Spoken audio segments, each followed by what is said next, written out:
met with at least 3 actual or prospective primary challengers to Arizona Senator Jeff Flake in recent weeks, a reflection of Donald Trump's strained relations with the senator and the latest sign of the president's willingness to play hardball with lawmakers who cross him, even Republican incumbents. Flake, a longtime Trump critic who refused to endorse the president during the 2016 campaign, is one of a handful of undecided Republican votes on the Obamacare repeal effort. He's also one of the most vulnerable Republicans up for re-election in 2018. Since taking office, Trump has spoken with Arizona State Treasurer Jeff DeWitt, a top official on his 2016 campaign, on at least 2 occasions, according to 2 sources familiar with the talks. More recently, since June, White House officials have also had discussions with former State Senator Kelly Ward, who has announced her bid, and former Arizona GOP Chairman Robert Graham, who like DeWitt is exploring a campaign. At a Republican National Committee meeting outside of San Diego in May, David Bossie, Trump's deputy campaign manager and the president of the influential conservative outside group Citizens United, told Graham that either he or DeWitt would likely get substantial backing from conservatives should either enter the contest, according to 3 people familiar with the conversation. Maybe, Flake, should get back on the Trump team. A lot of people believe in Trump's policies, said former Maricopa County Sheriff Joe Arpaio, a prominent immigration hardliner who backed Trump, noting that the president remained popular in Arizona. There's a silent majority that's still there, and still in the state, so watch out. Graham, who has begun reviewing polling and purchasing campaign website addresses, was present at a meeting this spring of top GOP donors in Arizona that was also attended by Chris Bannon, White House Chief Strategist Steve Bannon's younger brother and a University of Arizona official. At the top of the agenda, according to 3 people familiar with the event, was a prospective Graham primary against Flake. During the meeting, which was also attended by Arizona Cardinals executive Michael Bidwill, several donors expressed mounting frustration with the incumbent. Those familiar with the gathering stressed that Chris Bannon, who is widely viewed as a conduit to his powerful brother, was more of a listener than active participant and did not articulate his feelings about a Flake challenge. Chris Bannon did not respond to a request for comment. The bad blood between Trump and Flake dates back to the 2016 presidential race, when Flake was frequently critical of the president. In the waning days of the campaign, Trump became so angry with the Arizona senator that he proposed bankrolling a 2018 primary campaign against him. Backstage before a rally in the state, the president vented that he wanted to find a challenger to run against Flake and that he'd spend $10 million out of his own pocket to defeat him. Trump is keeping close tabs on Flake's fortunes back home. During a meeting with a small group of state Republican Party chairs in the Oval Office on Tuesday, he asked Arizona GOP Chairman Jonathan Lyons for an update on the race. Lyons responded by telling the president that the state party did not get involved in primaries, according to 3 people familiar with the exchange. The mutual dislike runs deep, said Konstantin Guard, a Republican strategist who oversaw Ted Cruz's 2016 campaign in the state. That both complicates Flake's path to re-election by putting him at odds with much of the Arizona GOP. And it makes it very likely that if he gets a primary challenger that the Trump team likes, that challenger will be funded and supported in a way that makes beating Flake the most likely outcome. White House spokespersons did not return requests for on-the-record comment about the president's relationship with Flake. A Flake spokesman, Joshua Daniels, declined to comment on the senator's conversations with the administration but noted that he had voted with President Trump over 95% of the time this year and had aggressively backed several White House priorities, including the successful push to confirm Supreme Court Justice Neil Gorsuch. White House officials deny they are actively recruiting a challenger or that any decision has been made to target Flake. Within the highest levels of the administration, there is hesitancy to antagonize the senator, whose support is needed as the president struggles to push his ambitious agenda through Congress. There is also some skepticism that Flake, who has spent over 15 years in elected office and hails from a prominent Arizona political family, can be defeated in a primary. An administration-backed primary challenge to Flake would also further inflame tensions with Senate Majority Leader Mitch McConnell, who over the last several weeks has had several run-ins with the White House over political planning. McConnell, who is fiercely protective of GOP incumbents and has vowed to protect those facing primaries, recently became enraged when a Trump-sanctioned outside group launched an advertising blitz targeting Republican Senator Dean Heller of Nevada, who was also critical of the president during the 2016 campaign, over his refusal to back the Obamacare repeal plan. Even so, there has been ongoing talk at the White House about how a prospective race would play out. Among the questions raised, according to two people who have discussed the matter with the administration directly, surrounds the candidacy of Ward, a brash conservative who was crushed by McCain in a 2016 primary. A well-known figure in the state, she could siphon support from DeWine or Graham, both of whom are regarded as more viable candidates. The deliberations underscore the administration's disdain for Flake. Months before the election, the senator said he wouldn't endorse Trump, urged other Republicans to do the same, and declared that he wouldn't be attending the GOP convention because he had to mow his lawn. After the October emergence of the Access Hollywood tape, in which Trump was heard bragging about sexually assaulting women, Flake called on him to withdraw from the race and said he might write in independent candidate Evan McMullin, a leader of the 2016 Never Trump movement. More recently, Flake said the president lacked an acceptable rationale for firing FBI Director James Comey, a tweak that angered the president's team. In a state filled with conservative voters who flocked to Trump's anti-immigration views and promised to build a wall on the southern border, Flake's attacks stood out. Trump won Arizona's GOP primary by more than 20 percentage points before carrying the state in the general election. Among the president's most vocal supporters, the feeling of betrayal is particularly intense. "He's the president, so we should stick by him, especially on the Republican side," said Arpaio, noting that Flake was one of a small group of senators who had vocally opposed Trump. Yet the complaints about Flake extend to other perceived apostasies, including his 2016 push to pass a bipartisan gun control bill, his openness to negotiate with former President Barack Obama over a nuclear pact with Iran, and his push to lift the U.S. embargo on travel to Cuba. While his supporters praise him as an independent-minded lawmaker who charts his own path, Flake's detractors deride him as a grandstander, one all too willing to poke his party in the eye. Many of those in the state who provided Trump with financial backing in 2016 have begun talking up the possibility of finding a primary challenger, with DeWitt and Graham among those most frequently mentioned. Others hold out hope that GOP Representative Martha McSally, a rising star, or former Governor Jan Brewer, a vigorous Trump backer, will enter the race.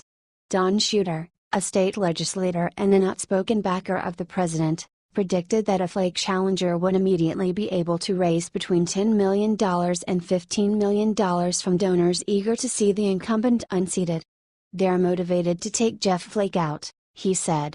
Among those Flake has rankled, Paradise Valley philanthropist Don Tapia, one of the most sought-after Republican donors in the state, who donated over $100,000 to pro-Trump causes in 2016 and also helped to bankroll his inauguration. Tapia was a benefactor of Flake's 2012 Senate run but, according to multiple Arizona Republicans, has recently spoken of backing someone else in next year's primary. Tapia did not respond to a request for comment. He ran into a big storm coming out against Trump. Ed Robson, an Arizona real estate developer and major GOP donor who contributed to a pro-Trump super PAC, said of the senator. "This being a big Trump area, he probably made a mistake doing."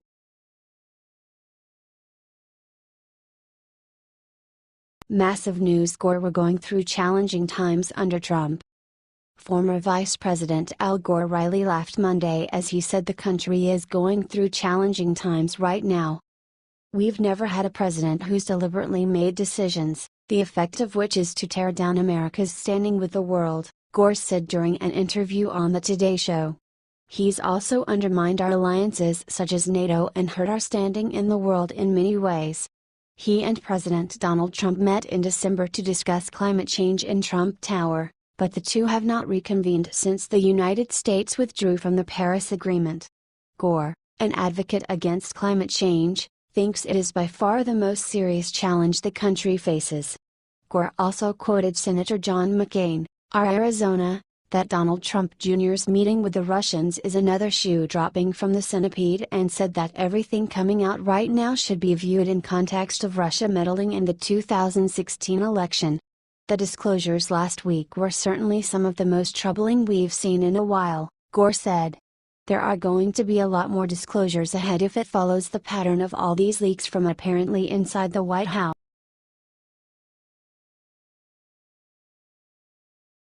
Poll: 70% say Trump acts unpresidential. President Donald Trump's behavior as commander-in-chief has unnerved respondents to a Washington Post, ABC News poll, 70% of which said he has acted in an unpresidential manner since assuming office last January. Trump's overall approval rating in the poll, portions of which were first released Sunday, dipped to 36%, a low watermark for any president at this early stage of an administration. But the president fared even worse when respondents were asked about his personal behavior. In addition to the 70% who said Trump has been unpresidential since moving into the White House, 68% said they do not see him as a positive role model, and 56% said his conduct is damaging to the presidency overall. 57% of respondents said that the more they hear about the president, the less they like him. Trump's Twitter habit turned an especially strong rebuke from those polled, with 67% responding that they disapprove of his use of the social media platform. 52% said Trump's Twitter usage was dangerous, while 65% said it was insulting and 68% said it was inappropriate. Other respondents used more positive word associations, including 41% who said the president's tweets were interesting and 21% who called them refreshing. Among Republicans, 38% of those polled said Trump's conduct has been unpresidential, a view shared by 48% of white evangelical Protestants reached by the poll and 55% of white men without a college degree who responded to it. The ABC News, Washington Post poll was conducted from July 10 to 13 in both English and Spanish, reaching 1,001 adults nationwide via landlines and cell phones. The poll's margin of error was plus or minus 3.5 points.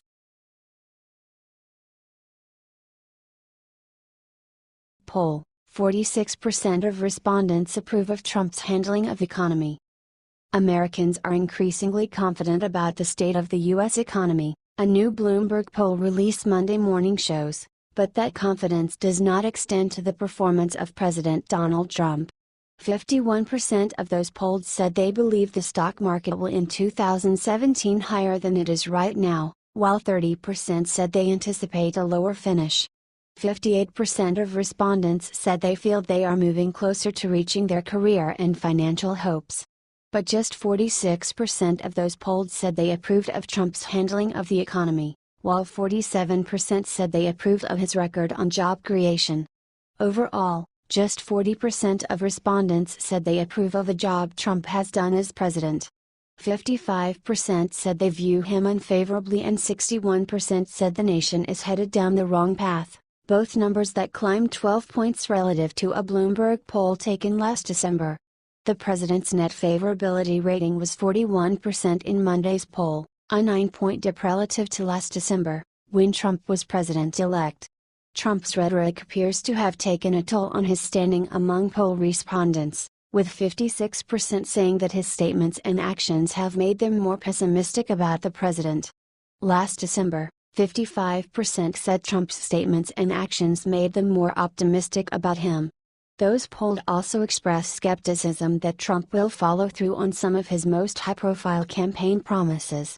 Just 30% said they think the president will successfully oversee the construction of a wall along the U.S.-Mexico border, while 67% predicted the wall will not be built. Just 43% said they expect the president to revive the U.S. coal industry, and 47% said he will succeed in reforming the tax code. On other campaign promises, respondents were more optimistic. 66% said they expect Trump to significantly cut government regulations, while 54% predicted the president will negotiate trade deals with foreign nations that are beneficial to the U.S. 53% said they expect Trump to make good on his promise to deport millions of undocumented immigrants living in the U.S. illegally. The president's foreign policy also received low marks in the new Bloomberg poll, with just 40% expressing some level of confidence that he is representing the interests of the nation and not his own business interests when he deals with foreign leaders. 73% of those polled said relations with Mexico have worsened under Trump, while 55% and 62% said the same of Germany and Cuba, respectively. Trump has improved relations with the United Kingdom, 51% of respondents said. The Bloomberg poll was conducted from July 8 to 12, with 1,001 adults nationwide via landlines and cell phones. The poll's margin of error was plus or minus 3.1 points.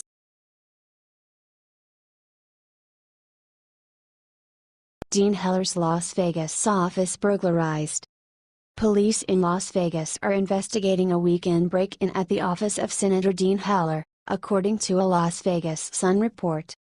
The burglary occurred at Heller's local office in Las Vegas, and a spokesman for Las Vegas Metropolitan Police confirmed Sunday night that entry did occur but would not comment further other than to say the investigation was ongoing. A spokesman for Heller did not immediately confirm the break-in. Heller, R. Nevada, whose seat is a top target for Democrats in 2018, is among the handful of Republican senators who have voiced concerns about the GOP's proposed legislation to repeal and replace Obamacare. He has not yet announced whether or not he will support the recently revised version of the bill.